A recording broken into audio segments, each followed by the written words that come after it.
Hey guys, Jeremy here with TacFix. So I'm coming at you today with another video about the Mossberg MC1sc and what my experience has been with it.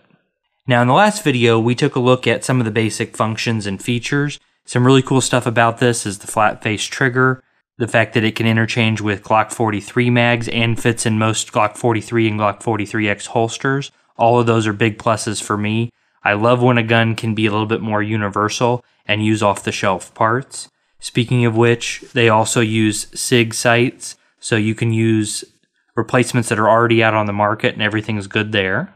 So all in all, there were a lot of pluses about this gun.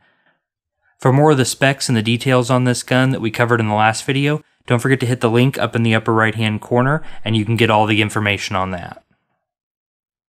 But on my first trip to the range, I only got to put about 300 rounds through it, so it's definitely not enough to get an accurate feel for how reliable this gun's going to be. So I wanted to definitely put some more down range before I gave you a follow-up video. Now I was able to take this out a couple more times to the range and put about another 700 rounds through it. So I've got 1,000 rounds total through this new pistol. Over the 1,000 rounds that I put through this gun, I tested a variety of ammo.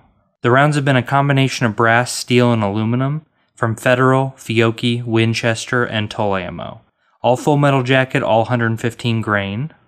So after putting 1,000 rounds through the gun, did I have any issues? Well, you heard about in the last video, I had some issues with that Federal aluminum ammo. It didn't really function that great. Whether I was shooting the Mossberg MC1, my Glock 43X, or my SIG P365, I had the same consistent malfunctions, specifically double feeds. And as soon as I switched out that ammo and discontinued using it, I stopped having any problems with any of the three guns. So other than that one single issue, which is definitely ammo related, the Mossberg MC1sc did not have a single malfunction in 1,000 rounds, which is incredible in my opinion. I have to say I am truly impressed with the function of this firearm. Mossberg is definitely a company known for producing great firearms, and they make some of the best shotguns at their price point and have cemented a solid reputation as being a quality manufacturer. Producing their first handgun in 100 years was a big gamble, but I believe it's definitely paid off for them. Now, before I add any conceal and carry pistol to my rotation, I like to give it a thorough test.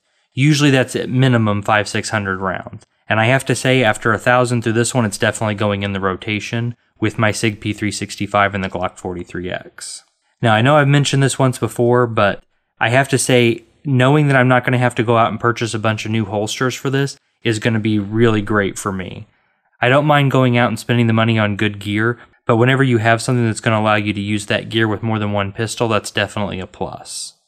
Now, since we covered a lot of ground in the last video, I wanted to keep this video pretty short and sweet. Overall, I have to say I don't have really a single negative thing to say about this firearm. There definitely could be ground though that I haven't covered, so if you have any questions, definitely let me know down in the comments. Also, if you enjoyed the video, don't forget to hit that like button. Also, consider subscribing and hit the little bell icon so you can be notified as all the newest videos come out. Here at TacFix, we're still a pretty small channel, but I very much appreciated all the viewers that have subscribed, and thank you so much for all of your comments. Now, it's especially important that you go ahead and subscribe as quick as you can, because we're going to be having some giveaways over the next couple weeks. I'm going to be doing a review of another holster here in the next week or two, and we're going to be doing giveaways of 2 different holsters from that manufacturer, as well as a couple other mystery items that I'm going to mention later. So you definitely want to make sure that you're not only subscribed, but you also want to make sure you head over to tacfix.com and sign up for the newsletter. All we need is your email, and you'll be notified via email as well for any new contests that come out. And once again, thank you so much for watching tonight, and have a good night, guys.